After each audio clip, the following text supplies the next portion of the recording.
Good morning, good afternoon, good evening, everyone, regardless of where you're joining us from. You're welcome to today's episode of Navigating the Wait Through Faith and Science, a platform where we hope to showcase the journey of infertility and educate couples on the lessons learned and all of the challenges and successes along the way. On today's episode, we'll be focusing on assisted reproductive services across different health settings, focusing on the US and Nigeria today. We hope to explore issues like access, cost, insurance, patient satisfaction, and lessons learned. Today, I have the pleasure of two wonderful women, Mrs. Oluwa Bukola Adeyemi and Mrs. Oluwa Kemi Adewonye. Welcome to both of you. Thank you. We're excited to be here. Thank you. Thank you for having us. Yes. Usually, infertility is defined as the inability to conceive when a couple that is intending to conceive have had unprotected sexual intercourse for about 12 months. So, Mrs. Oluwa Bukola, one of the biggest decisions in fertility care is the decision to seek care. So, could you tell us about your journey and your experience? All right, thank you. So I would say that my husband and myself thought about seeking care after almost 2 years of unprotected sex. My husband, being a doctor, he found out that at this point it was time for us to seek help. Initially, we were not too interested in having our babies right away. We just felt that let's take our time. But after almost 2 years or 2 years plus of trying to conceive, coupled with the fact that I was having these terrible pains during my menstrual periods, I knew that something was not right. At that time, we were in Kaduna, so we visited two different doctors, and they said everything was fine, everything looked great.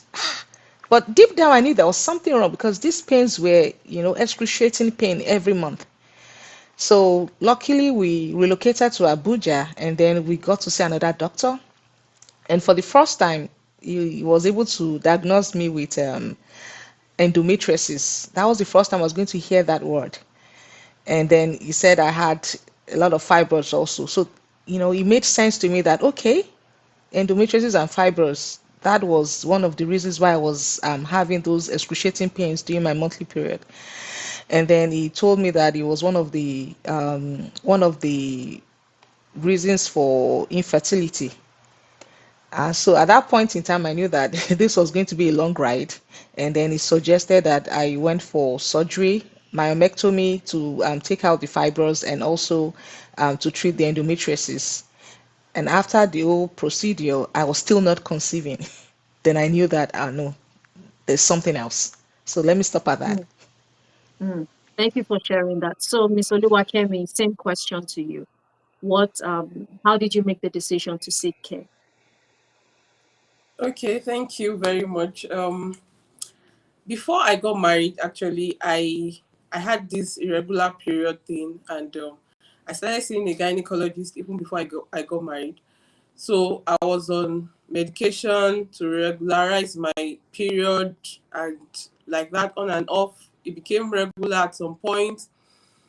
But fortunately, I carried my fiancé at that time, now my husband, along in the journey so that to avoid surprises and all of that. So by the time we got married, the regular periods continued, and we're not worried at first until like 2 years into our marriage, and then we decided to see a gynecologist again. And so that was how the journey started. We started to see a gynecologist, and we started medications again to enhance fertility. But all along, nothing still happened, even within the 2 years, nothing happened still. But we continued before we now decided that, okay, we would later go for IVF after it was discovered that I was not ovulating. Okay, so at some point I was not ovulating, and then the journey started from there. So I think I'll stop there for now. Yeah, thank you for you both for sharing very personal and vulnerable journeys. And I'll go back to you, Nicola. You had already touched on some of the various steps and techniques and the decisions along the way. So could you highlight a little bit more about your experience from your earliest treatments up to your current treatment? What factors, you had to consider to make decisions? And just tell us a little bit about the journey. All right. Thank you once again for that question. So, like I mentioned, I my doctor gave me the option of going for myomectomy, and after the surgery, I didn't still conceive. Then at that point, he said, you know what? There are two options: insemination or IVF. And then I read about it also, like I earlier mentioned to my husband, who is a doctor, also was able to help me to make good decisions. And then we decided to settle for the insemination because we felt that the IVF was too extreme and we wanted to use that as a last option. So that's how our journey started. We went for the insemination, consultation, hormonal profile testing, um, follicle tracking, and all of that. At the end of the day, he still failed. It didn't work. And then the next option was to go into the IVF proper. So that was how I started the IVF journey. From the first one to the ninth one that finally led to the birth of our son. So it was that so many things happened in between, miscarriages here and there, failed IVF cycle. There were times I was optimistic. There were times I was, pessimistic about the whole thing. But the good thing is at the end of the day, we have our baby. Mm. What's actually profound, Bukola, as you are speaking, is you are laughing about the experience. And I know, like you said, there were ups, downs. It was a very Hmm. long journey, and I Hmm. know about that journey, and we'll talk about how you have, documented your experience. Is you are able to, and I think it's not just because now you have a son and thank God that, but you Hmm. can actually look back and say, man, this journey was tough. But you Yes. are here in that boldness, trying to still document, Hmm. again, the highs, the lows. So now to you, Oluwakemi, is how did that process unfold for you when you got to the point that, okay, we've done all these things, now we have to begin the IVF process, and how was the experience basically? Okay. When we got to the point of IVF, okay, part of, like I was saying earlier, I stopped ovulating and my gynecologist told me my ovaries were sleeping and they needed to wake my ovaries. So that took medications. The ovaries were awake, so to speak, for that period. And after then, they were still sleeping. Then it got to a point where the ovaries disappeared. So that was really, really what got us into IVF. Okay, when there are no ovaries, there's no ovulation, so there's no egg and all of that. So we had to opt for IVF. And then the first IVF we had was in another state, not far from the state where we were, but it was like 2.5 hours drive from the state where we were. But thank God they had a good plan. And so we knew the days we were to go to the clinic. So another thing that happened in that first IVF was that we went with a friend, a family friend, so that was waiting, and so it was fun, so to speak. And then it was something we're doing for the first time. So we had a lot of expectations. We don't know what to expect, even though we wanted a positive result, but we had a lot of expectations. We have only read about how it is being done, but we're going to experience it. So we were excited about it. We were prayerful. We were optimistic about it, and the whole process was seamless. Was easy. Of course, at least the doctors and the medical personnel, they tried their best, but unfortunately he failed. So that was it. So as we try to move to the next level where we really delve into accessing services, I would like you both to quickly, hopefully within 1 minute each, tell me what your concerns were when you had to begin the IVF journey, especially after trying all the other methods, and your first impressions when it became obvious that, okay, we're going to have to go on this journey. Bukola, I'll Uh, start with you.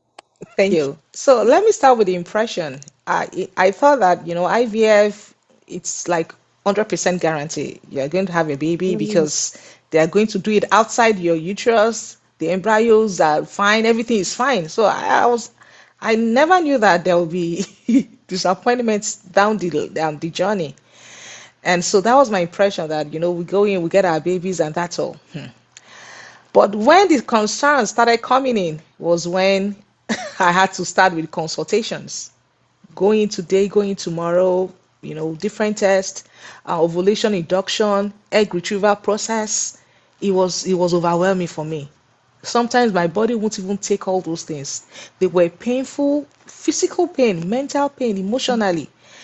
So those were my concerns at that point in time. And then when it started failing, and then each time I had to do all of that cycle again and same process, it was concerning for me at that point. And then, I just knew that it wasn't guaranteed, and I had to trust in God that God, this is all you. That's all you. Yeah, and I can't even relate, but as a medical professional, I can tell you that when you hear that, you just assume it's a done deal, but it's a whole different journey altogether. So, same question to you, Loa Kenny. Okay, thank you very much. I never even thought of it. My first IVF, I never thought of it failing. That was it. Just like Bukola said, just feel that okay, I haven't done all your checks. The eggs, the sperm, everything. The uterus is fine. So why should it fail? And all of that. But it just happened that it failed. And then the center, the clinic where we had ours, we were about, my friend and I were about the youngest amongst all the women that came. So the hopes of the clinic and the medical personnel were very high, and they were we were very promising, so to speak, because we were younger than the other women, and so we too were excited and were optimistic about it. But unfortunately, it happened that it failed.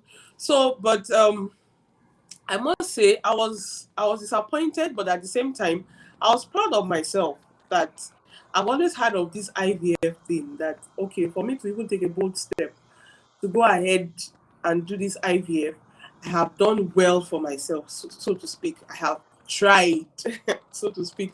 So it was painful, but it was very emotional. At least I was very impressed. I was very impressed and proud of myself. Let me say it like that. So that was it for me. Journey. It's disappointing when you don't get the outcome, but just be proud of what your body has gone through, and be proud. It might not feel like pride at that moment. So that's deeply profound, and I hope for our audience who'll be watching this after, you can take that to heart. So now we talked about that decision to seek care. We'll get to the meat of it now, accessing care. Bukola, for you had the privilege, if we would call it that, of accessing care in Nigeria and in the US, but we want to focus on your US experience for now. How is IVF care structured and access? And really, for anybody who wants to receive care in the US, what were the things you had to learn along the way, and then how were you able to access those services? Okay, thank you. So I can remember when we got to the US, when I looked up how much IVF cost, my husband and myself said, "Oh no, we can't afford that. We can't. That would rather go back to Nigeria and do that." But we began to ask questions and realized that there are two ways to access care. Honestly, is very accessible in the US. What do I mean by is very accessible? If you're paying out of pocket, your self pay, like you're paying 100% from your own pocket, honestly, you can walk into any IVF clinic and they get you fixed, get all your consultations, your everything, just take care of you. You don't have to be worried about anything, but you have to shoulder all of that. And but another way, we never went through that method because it was really expensive. So another way that we were able to access IVF in the US is through insurance. And then you have insurances. Most times I do the comprehensive. There are two types of insurances. You can do the basic one that just takes care of small things, or you can do the comprehensive one that takes care of almost everything. So we discovered that we could do the comprehensive one, and then that took care of so many things for us, and it lifted the burden of our shoulders in terms of costs. At least we're able to, have some respite financially. So those are the two ways you can access IVF. You can do out of, so for example, you're a visitor, you're coming to the US, you want to do IVF. Yes, just go do your research, go to a clinic that you like or that is close to you, and then get all the forms, consultations. They will tell you all of the procedures you need to do. It's almost similar with that of Nigeria, your egg retrieval, stimulation, embryo implantation, transfer, and all of that. It's very seamless, but you have to pay out of pocket. Or if you're a US citizen or you're a permanent resident, then you can get your insurance. You can get it privately or you can get it through your employer. I can remember initially we got it privately and it was a little bit expensive because you have to pay for that every month. But when I started working and I got my insurance through my employer, which honestly is the best, you pay less, monthly. There's this fee you pay every month for insurance, whether you use it or not. So you pay that every month, and it was way better for us. So those are the two ways you can access healthcare in the US. The first clinic I did the first IVF was about 2 million naira, for that. Subsequent ones, there was one that was like 3.5. There was one that was like 6.5 million naira, that's 7 million naira. So it could be as low as 2 million naira and it could be as high as maybe 10 million naira, depending on where you are doing your IVF.